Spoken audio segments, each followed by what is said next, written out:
Coming up, lessons on becoming a better leader from a 5-time founder turned business coach. Hey, everybody, and welcome to another episode of the Military Millionaire podcast. If you're new here, we have a Facebook group with over 60,000 members, a YouTube channel, both full of free content, the blog, everything else, and then we have the mastermind, the War Room Mastermind Group, which is a high-level mastermind for like-minded people to jump in and just network with their people. This is a phenomenal veteran community full of people wanting to strive for that next step. Now, the whole goal of this community is to help build you into becoming a better entrepreneur, investor, and achieving that financial freedom, and to just enjoy the journey along the way too. Now, if you're like me, you probably struggle with balance and between business and work and everything else. And today's guest has mastered helping other people get through that, right?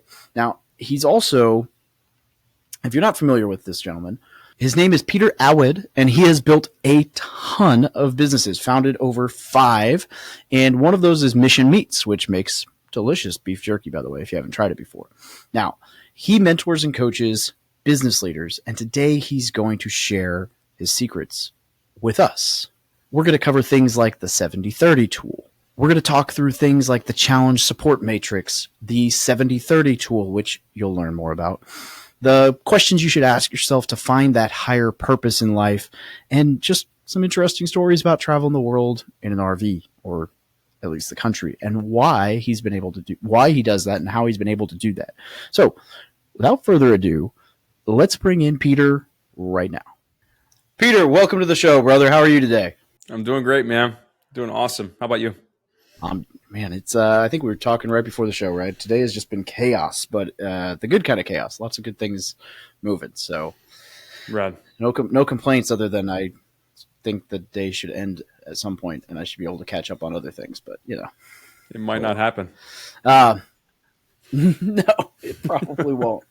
Oh my gosh! All right, so now I know you've done the founder thing quite a few times, and today we're going to focus more on leadership, right? And the like finding your voice and how to become a leader that people are going to follow, which obviously is something that you have played into a lot, having gone through the founder game.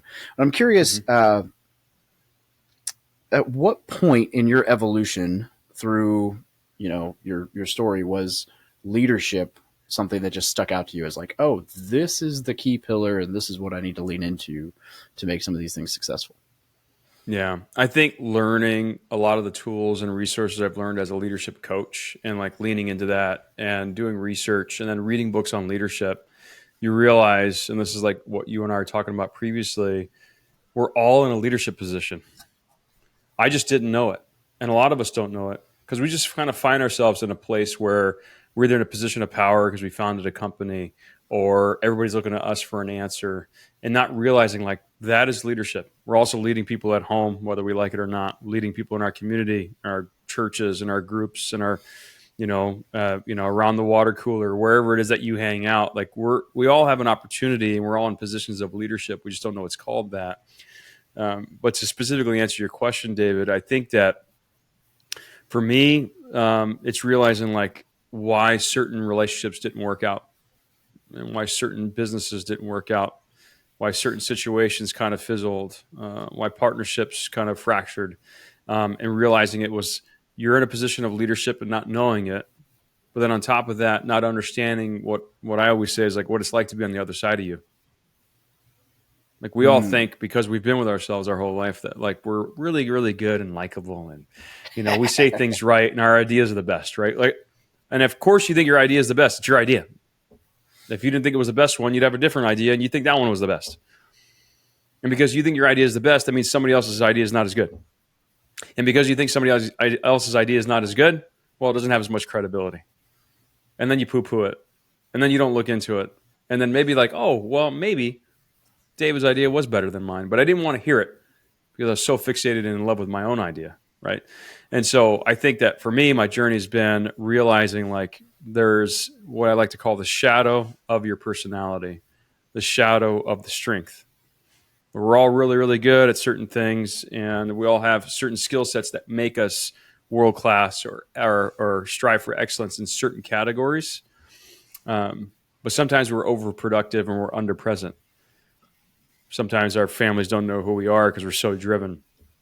Sometimes because we're so driven, we can just straight up steamroll other people. It's like realizing those things, realizing that that's why certain relationships don't work out, or why certain team members are quieter, why they're not speaking up, why even when you tell them, hey, I really want your honest opinion on this, they don't give it to you. And there's certain reasons for that. And understanding that, it's like, oh man, you can really unlock a lot of potential, both for yourself and your company, but for your team, when you realize like, okay, I talk too much. Maybe I'll shut up and let everybody else talk, or I steamroll people's ideas. So maybe I'll let them share first and I just listen. Right. And those are hard things, man. Those are hard realizations, is to realize like, man, you know what? And this is a question somebody posed to me probably 10 years ago, because I've been married almost 20 years now. They're like, Peter, what do you think it's like being married to you? And I'm like, it's gnarly. It's maybe awful, downright awful, right? You know what I mean? Like realizing that, it's like, okay, it just allows you to like hold up the mirror and be like, okay, dude, I've got some scars. I'm not as pretty as I thought I was, right? Not cosmetically, you know what I mean? But like, I'm kind of hard to deal with. Yeah. You know? Yeah. Maybe my poo does stink. That's right. Yeah. So it's funny, so I spent 13 years in the Marine Corps, right? And every first sergeant major, company commander, battalion commander, regimental commander that I ever worked for, when they first come on board, or you first come on board and they're doing their like intro to you, there's this phrase, open door policy, that gets just thrown all over the military. And every single one of them has a open door policy. Bring me any issues, whatever. And what you realize real quickly is, man, it's rare to find somebody who's actually got an open door policy. They all have like, oh yeah, you can come talk to me about whatever, but it's definitely not open. It's very like, yeah, cool. So when you talk about poo-pooing other people's ideas or some of that stuff, which is not to say that anyone's doing it intentionally, but I can relate to going in to bring things up and realizing I should have just not wasted my own time. I'll go screw myself. Thanks. Yeah. Yeah. The door's open, but they don't want you walking through it. And if you do, you better have a good reason for it. And it doesn't mean they even want to hear it. Right. So the stat I always throw around is like the average company is less than 60% efficient, 60% effective, like living into less than 60% of their full potential. And why is that? A lot of it has to do with like people being misunderstood, not knowing how to communicate, not knowing how to lead properly. When they say their door's open, they don't actually mean it. They want critical feedback, but like, do they actually want it? No, You hear people say like, yeah, man, I asked the team, like, give me brutal and honest feedback, but they won't do it. And why is that? It's because you've proven that that's not true. The door is open, but you come in and I yell at David, why did you come in here? I'm busy, right? You're like, oh, I thought the door was open. Yeah, it's open, but not right now. Maybe next time. And eventually you just stop walking through it. Put your head down and just like do what you need to do and be quiet, right? Because it's too painful to actually speak up, because they don't actually want to hear what you have to say. Right. And these are hard things for me to say, because I've been that guy. And a lot of times I'm still that guy where it's like, yeah, dude, yeah, I just don't have the capacity to listen to your crap right now. Right. And so that just creates that culture of mistrust where it's like, okay, forget it. I'm not bringing it up. Peter doesn't want to hear it. He says he wants to hear it, but he doesn't. And so, part of the stuff that we coach about is understanding your voice, and then understanding what will trigger you, right? Which is an overused term now. And then triggers then cause you to deploy your weapon system. So I'll pick on myself for a minute.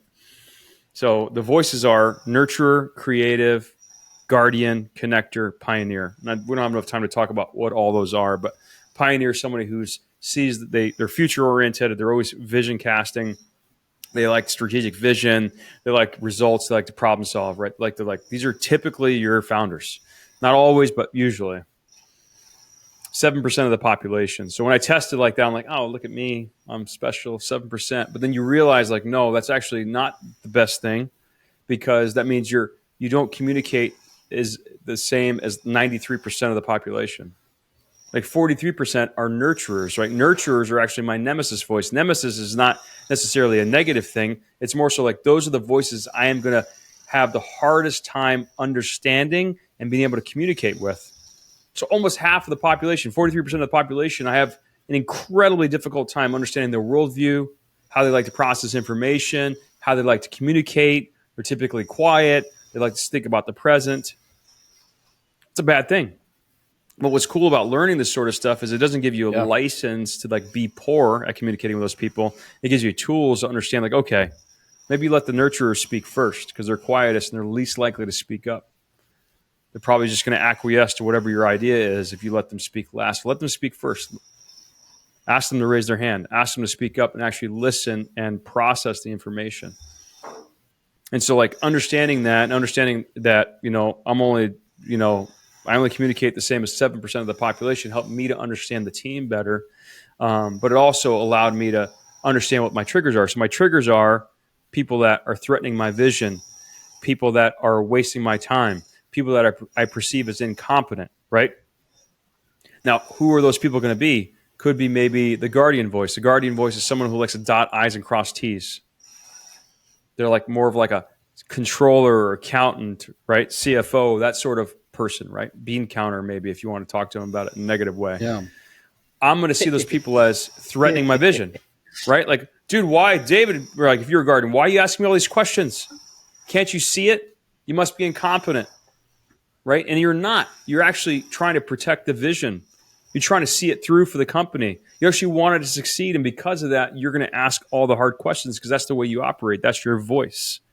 And if I know that about you, then I'll come more prepared than I normally would because I know David's going to ask me hard questions. And it's not because he's incompetent. It's not because he's a time waster. It's because he's trying to protect the project. He's trying to protect the vision, and he's going to ask those questions. And so if I know that, then we're not going to have this 60%, less than 60% sort of effectiveness or potential problem because I know how you operate, and you're not my nemesis, man. Right? We're working side by side, and you're the yin to my yang, so to speak, right? And so we can communicate like that. And conversely, I am going to be like pie in the sky visionary. And you want to ask me 100 questions, but that's going to kill my momentum, right? You're like, dude, if I do that, bro, I'm popping this balloon. I'm not doing that. So I'll bring my top 5 questions, just 5, but they're going to be my 5 best questions, and I'll get those answered. And I'll maybe feel a little uneasy because he's a little too pie in the sky, but I know that's how he operates, and he's not like totally crazy. We need that sort of future casting, sort of vision casting, right? Strategic vision. And so that's just like an example of like me understanding your voice, you understanding mine, and now we're in lockstep, man. We're working together, like we're a team versus me having to protect my idea and defend it. And you being like, you know what? Anything that comes out of Peter's mouth, I'm just going to shoot it down because he's just way out there. He's too far out for me. I can't take this crap anymore, right? And I've had people tell me that. Like, dude, just because it was your idea, I said no. If it was anybody else, I would have said yes. But you, no, because you drive me crazy. And same thing for like a guardian, I'm like, hey, man, you want data? I don't give a crap. I'm going to steamroll you, right? And so those are the triggers in the weapon system for a pioneer is a grenade launcher. And what does that mean? That means that you trigger me. I think you're incompetent. I'm steamrolling you, bro. I'm going to blow you up. And that was really hard to hear, right? I was like, dude, because I'm like, yeah, I do that. And the funniest thing is this is on my desk, and your audience will know it's a World War II practice grenade. It's legit. I've got one back there. Yeah. Well, I have a fake one, but I do have a real one somewhere. I don't know where it is. Yeah. No, I bought this off of a vet, man. It was anyways, middle of nowhere, Nebraska, but for $12. But I've had that on my desk, man. It's been on my desk for like 10 years. And I'm like, man, this hits really close to home, like maybe a little too close to home. But anyways, man, so that's like an example of like understanding your voice and how incredibly powerful it can be as a leader to have those tools and understand like, man, I could do a better job. And these are certain people on my team that are, if you think you've hired somebody incompetent, either they really are and you shouldn't have hired them, then let's go ahead and fire them right now.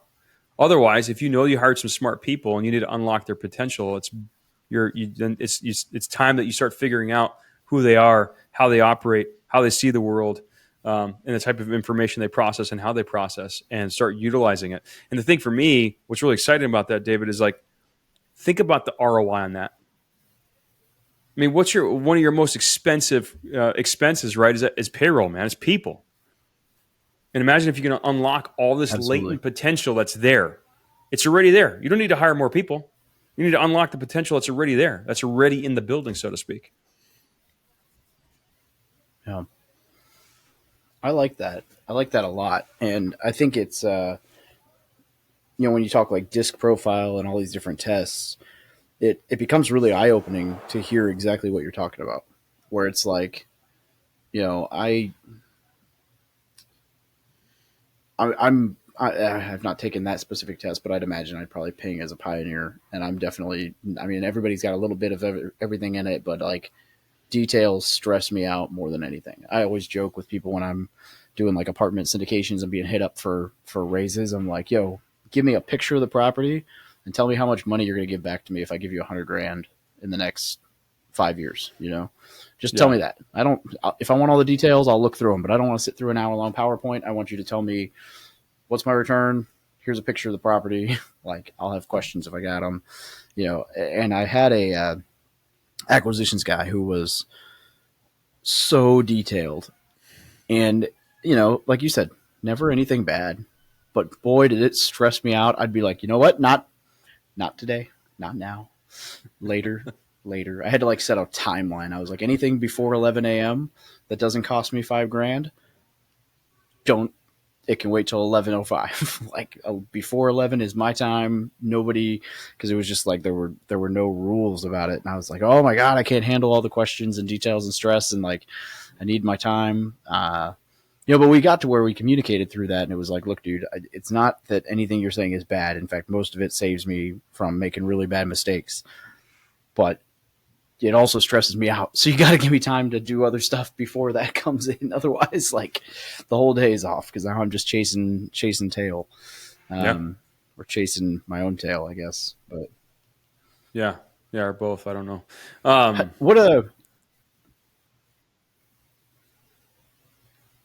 Sorry, you were about to say something. Oh, good, man. I was just saying, like, that's a real healthy sort of leadership right there, man. Like he understands how you operate, and he understands how important it is for David to be on fire and excited and passionate and like pie in the sky, so to speak. And if he killed that, that would kill momentum. But he also knows that it's important to communicate what he wants to communicate to you. So he's got to do both, right? And then you guys have set up some sort of like communication code where it's like, hey, dude, before this time, you're going to kill my momentum. It's going to ruin my day. Is basically what you told him. Hey, bro, you come in before 11 o'clock, you're going to ruin my day. And that's going to derail everything, and I'm not going to be able to function properly.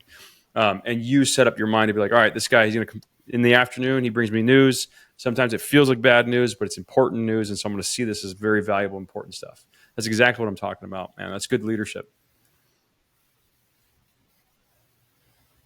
It's it takes some. It's feeling things out for sure.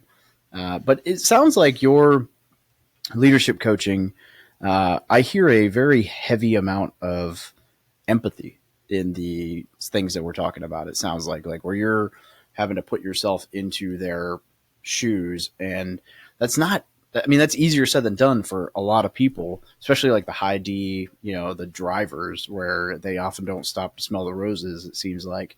Do you have any tools that you've?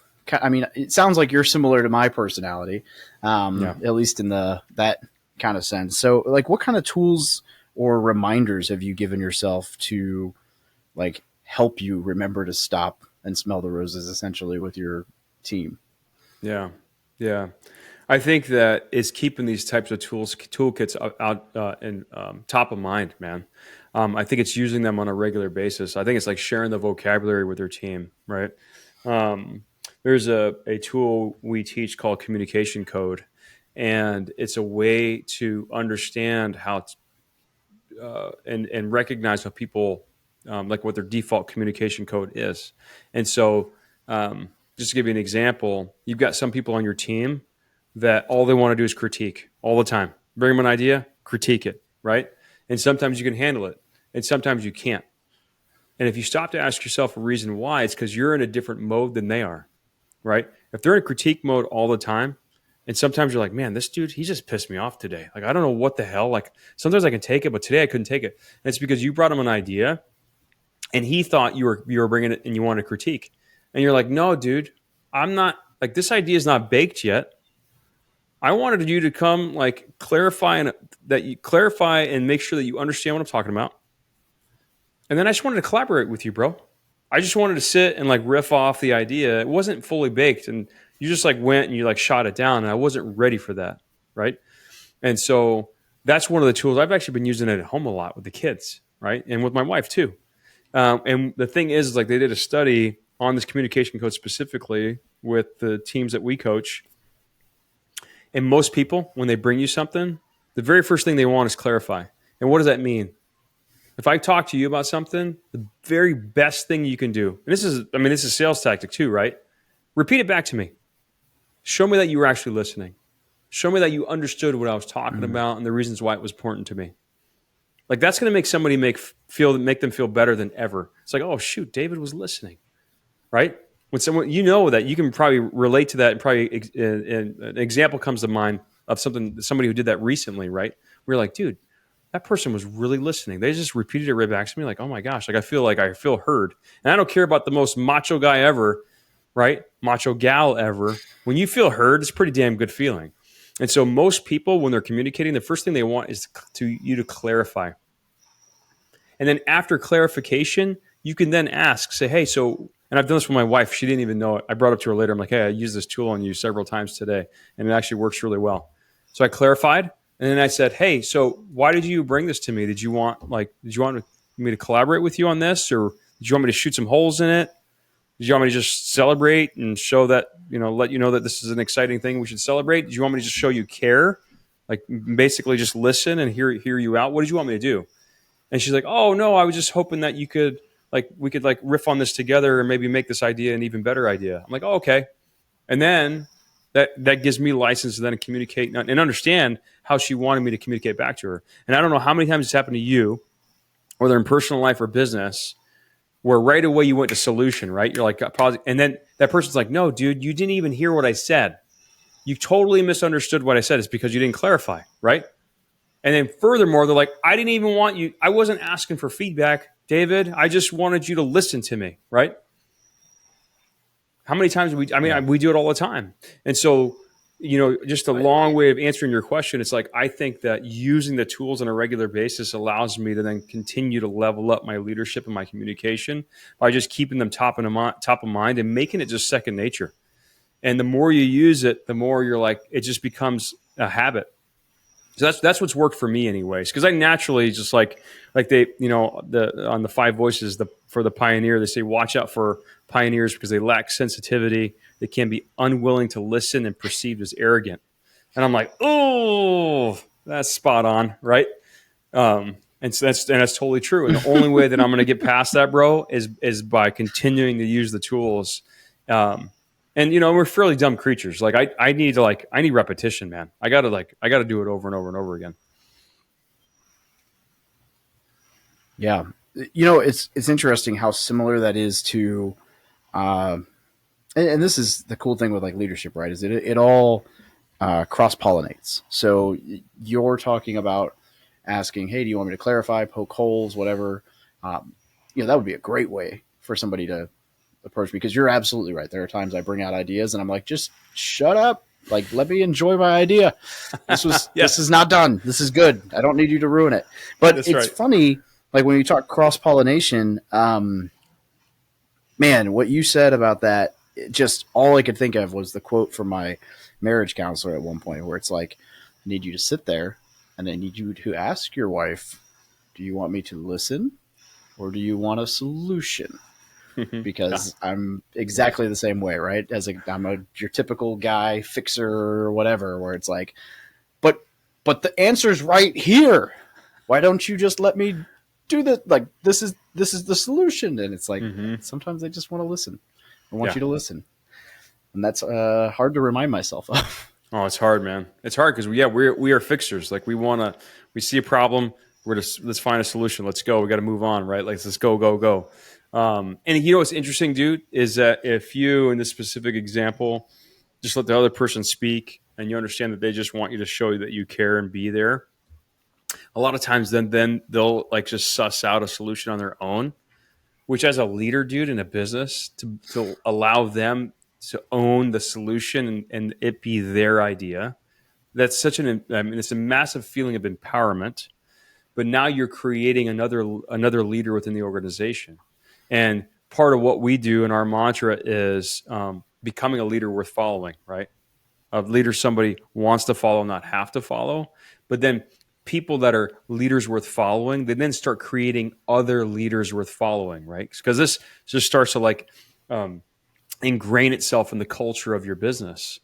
And it just becomes the vocabulary that's shared. And then you start passing that on. You start passing that baton, so to speak.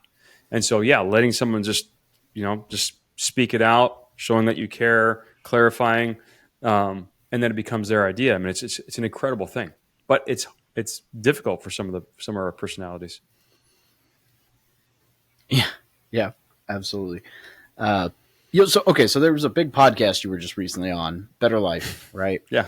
And they, I'm assuming they're big podcasts. You know, I mean, they're still fairly new, bro, but I think they're already crushing what I'm doing. Nobody really knows who Brandon is, right? But he's trying.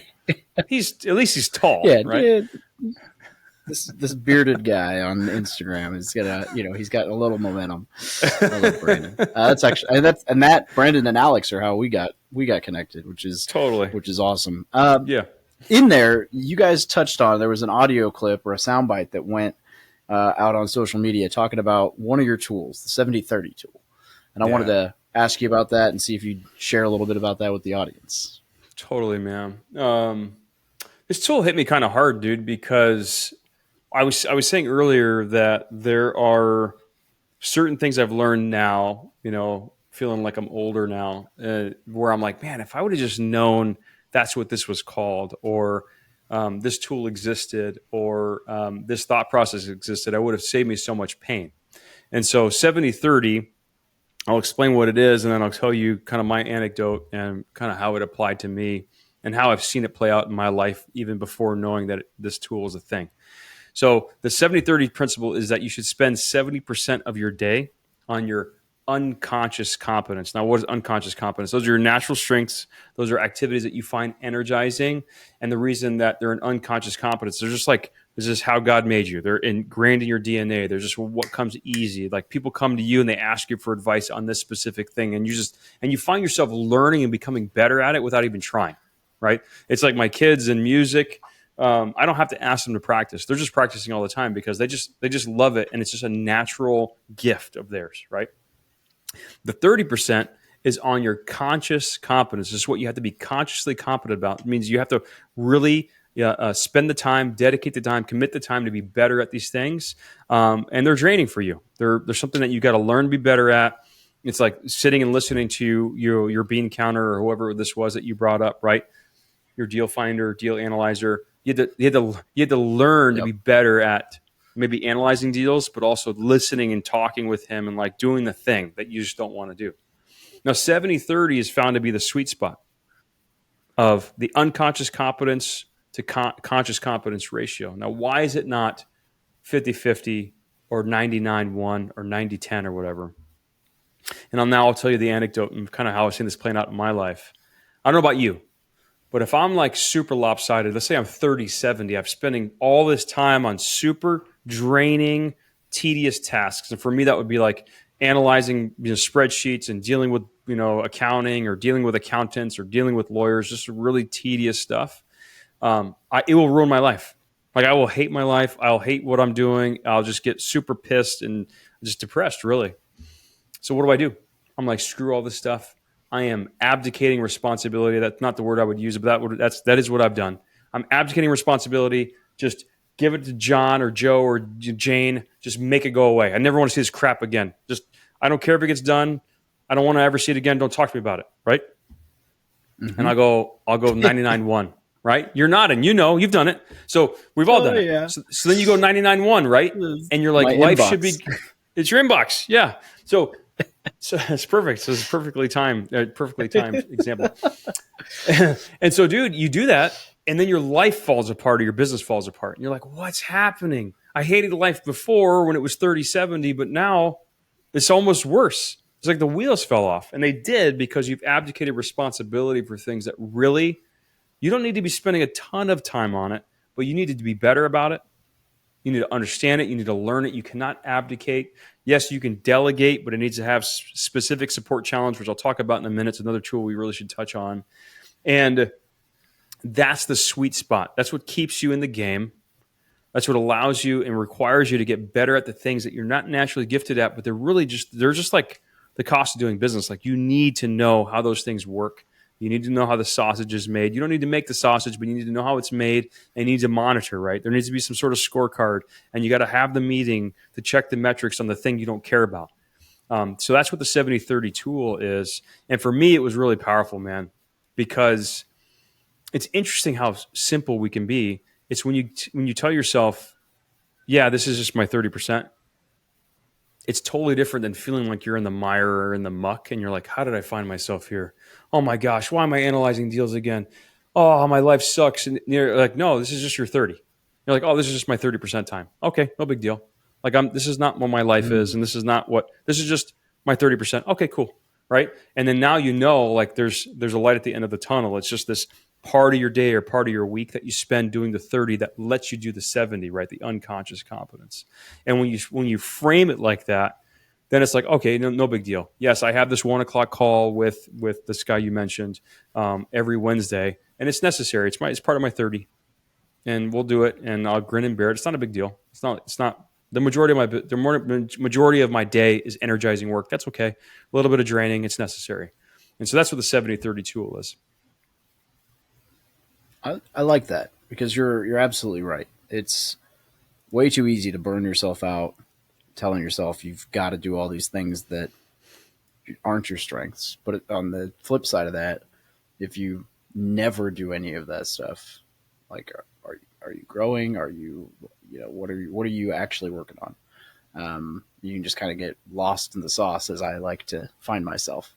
So it's a good reminder. Because it's fun. Because it's fun. But here's the thing. There's a reason why there's a phrase called the starving artist, right? They just want to do art all day. Just want to do art. Be like, yeah, bro, but you know what? That doesn't sell art. Like, no. You actually have to do the thing. Like, I know you don't like business, or maybe you don't like capitalism, or maybe you like, yeah, but you need to learn how to take credit card payments, and you got to learn marketing. And maybe you got to stand in a booth, bro. Like, you know what I'm saying?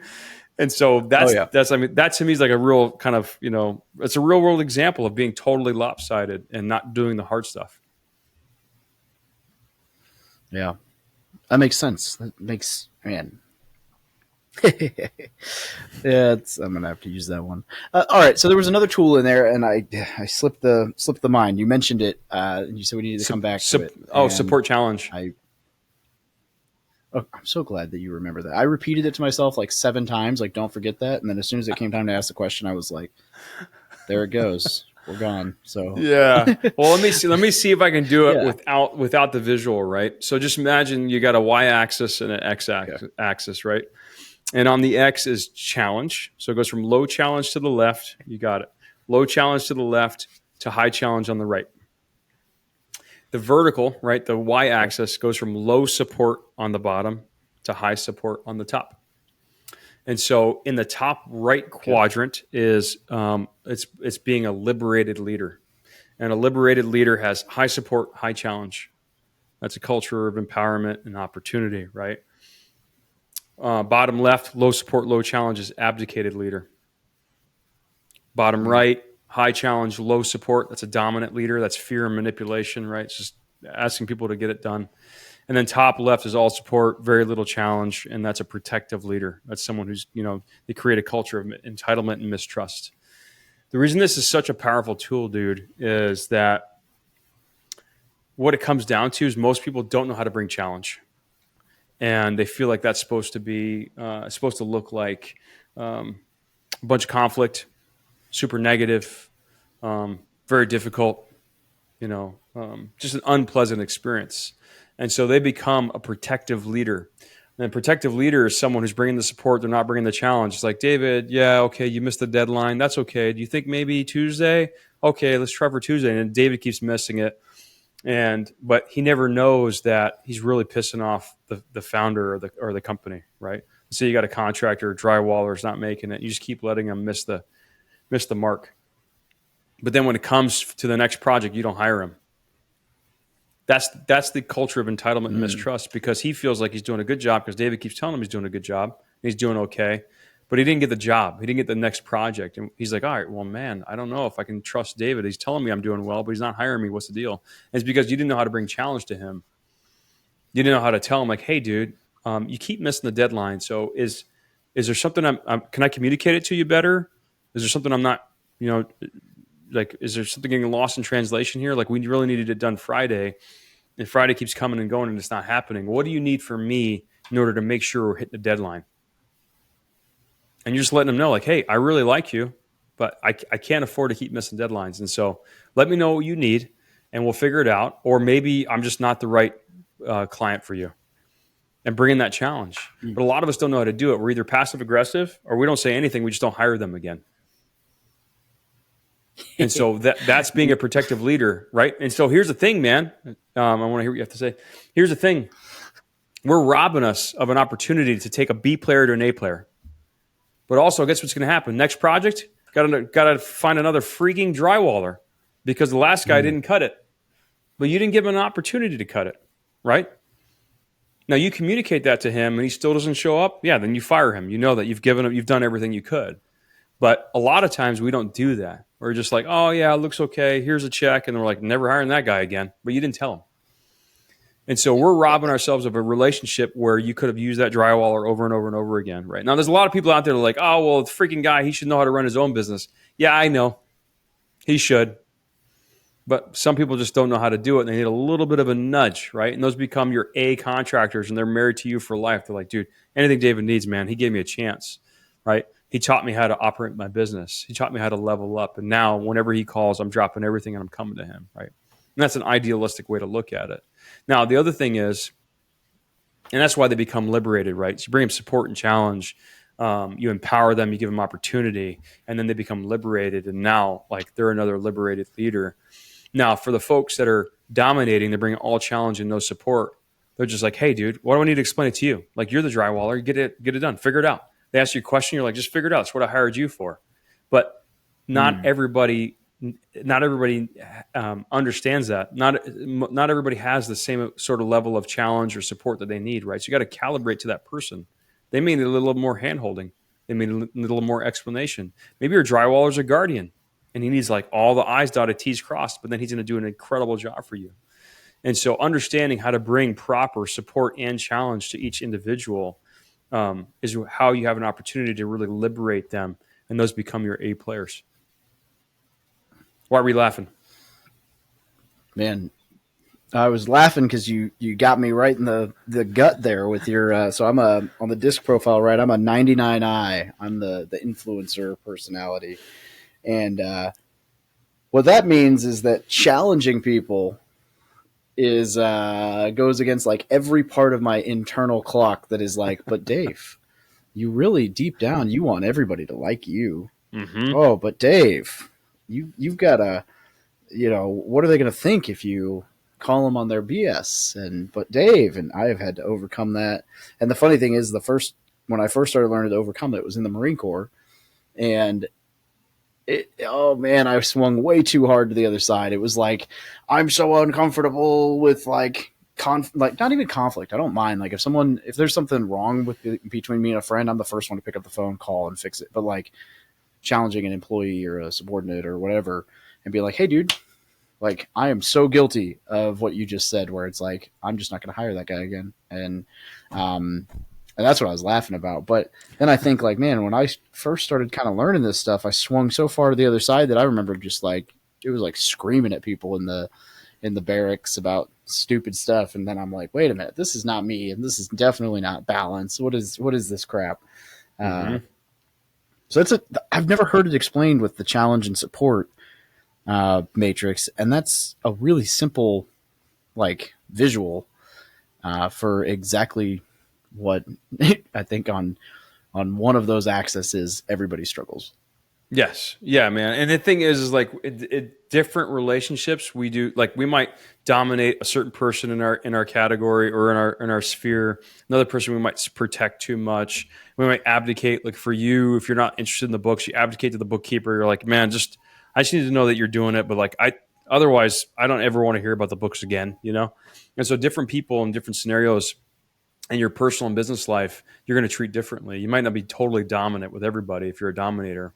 But the other thing is that, and I think it's something I want to make sure we underscore is the word is calibrate, right? So it's calibrated to the person. And so somebody might need a swift kick in the rear. Like I've got 4 kids, they're all different. And some of them, they need to get kicked in the ass. Like they need to get kicked really hard, right? Not physically kicked, but you know what I mean? Whereas other ones, they're like, they've got their own internal challenge, right? Like, I don't need to bring them a bunch of challenge. They've got their own enough challenge internally on their own. They just need some support to come alongside that so that they can be liberated, right? And so if it's calibrated to the person, then, and this is why it's so important to understand people's voices and how they operate. And you can either have them take it or you can make inferences. It doesn't matter. But either way, understanding those different people. And the thing is like right now, as we're talking, the listener and also you yourself, David, you're thinking about different people that you run into on a regular basis. And you're like, you can really think like, man, you know what? That guy, dude, he needs a little more challenge. Like he's always late on stuff or he's underperforming. I need to bring that dude more challenge. And understanding it's not a negative thing. It doesn't even need to be conflict, right? It's just like, hey, dude, you know what? Here's what we've committed as a company. We've committed that we all have our KPIs and we've got deadlines and all of us are going to hold the same standard. Like nobody's above the law here. And so we're going to all determine that Wednesdays at 12, all KPIs are in. This is non-negotiable. And so let me know if that's not clear. I can communicate a different way. Let me know if that deadline's an issue. And then this is you bringing support.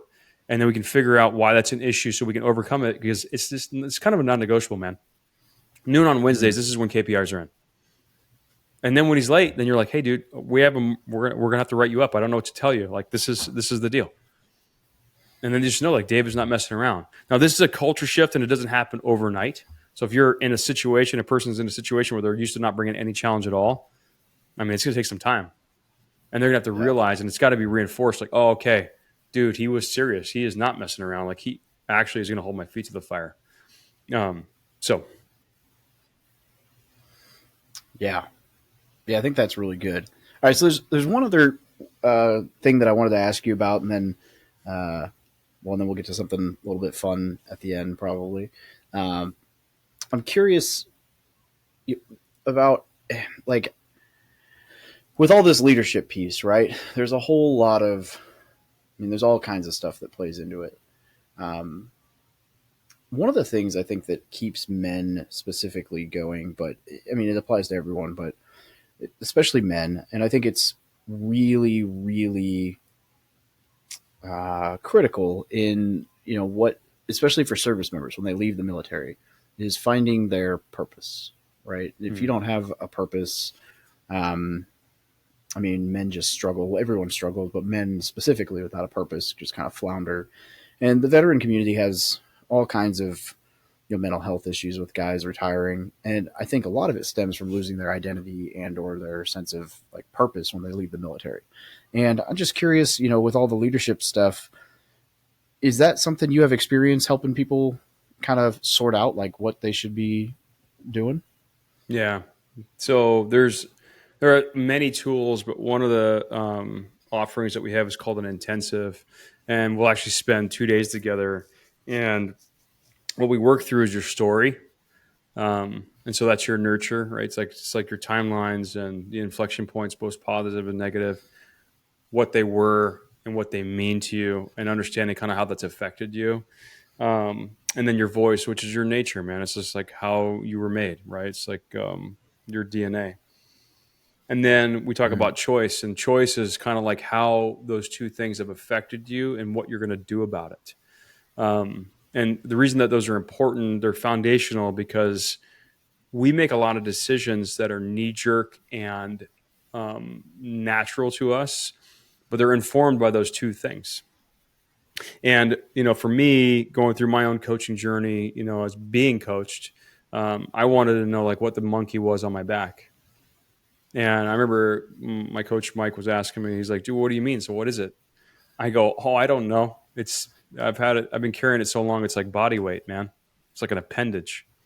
Like I'm just used to carrying it around. So I don't know what it is. It's just become part of me. And so I want to know what it is and I want to get it off, and that's the choice, man. Like that's understanding that the cards you were dealt, nature, the nurture and how like you were brought up, like how that formed you. And then you get to have the choice to be like, all right, I'm going to use this as a positive, right? It's like Kyle Maynard, the guy with no arms and no legs. I don't know what he climbed, Mount Kilimanjaro or something. Like talk about someone who's like, oh, here's my nature and nurture. And I'm going to make the choice to be an inspiration to people, right?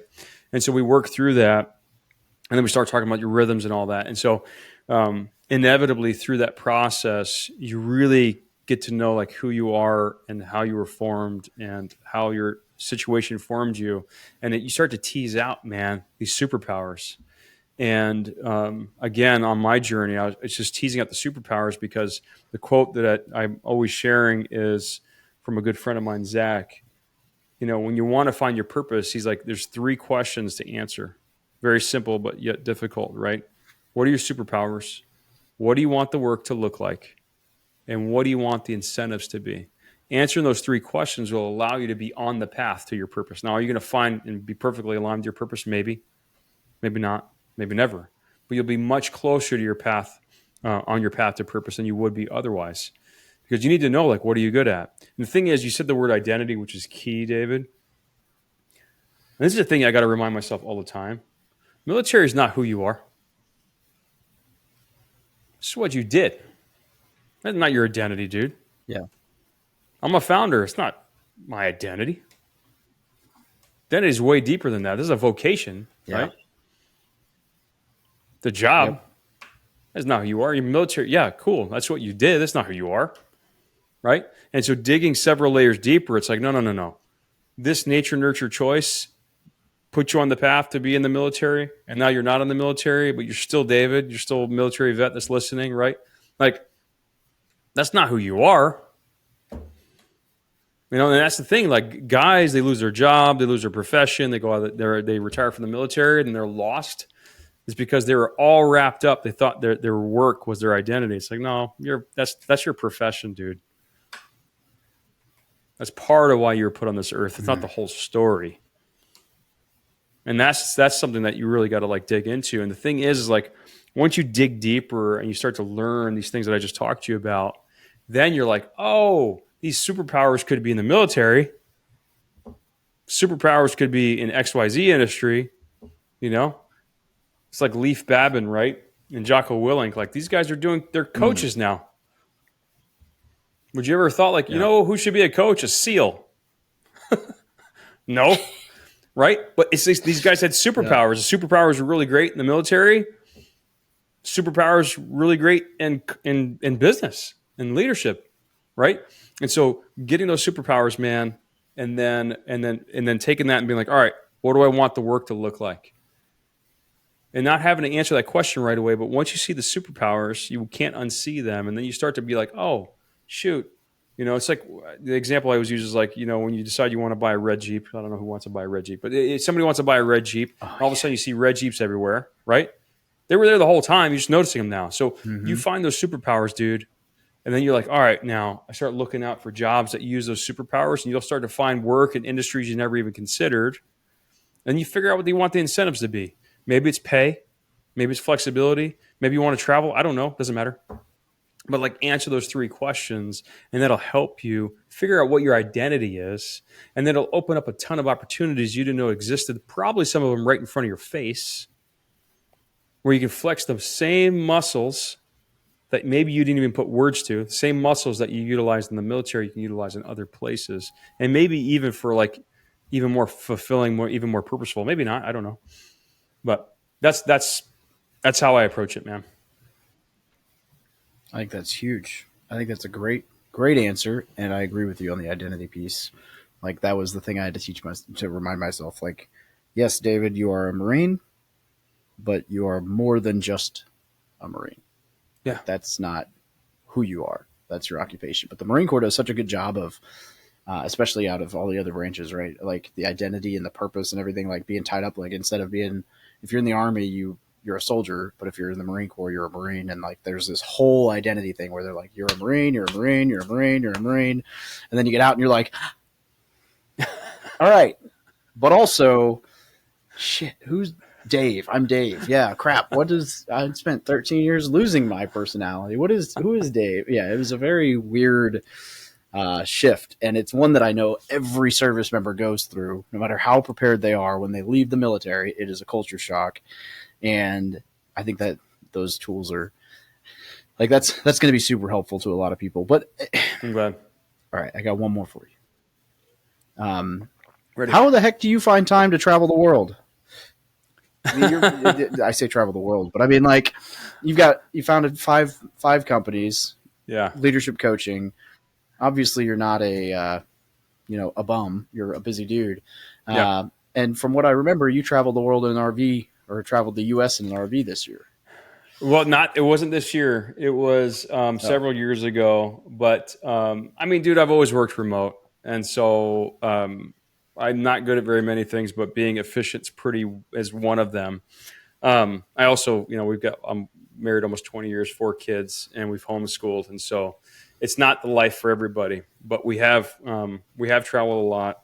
We did about 30,000 miles in an RV, like all over the country. We didn't cover all the states, but I think awesome. We're beyond 30 now. And for us, man, it was like an intentional sort of move. I'm sure it slowed our business down, but for me, it was like, I wanted the kids to have life experience. I wanted them to see the country, and I am a big proponent of learning by doing. And so I hate book work. I hate theory. I don't like, learning things on paper, which are still important. But what sticks is actually doing the thing. Oh yeah. Like when the kids were like, oh, that thing I read about, oh, that's Mount Rushmore. Oh, that's what it looks like. And they see it in like living color. They remember that stuff. Yep. Like those lessons stick. So I mean, that's the thing for us. And so I mean, it's not the lifestyle for everybody, but working remote, stay at home mom, my wife, and homeschooled kids.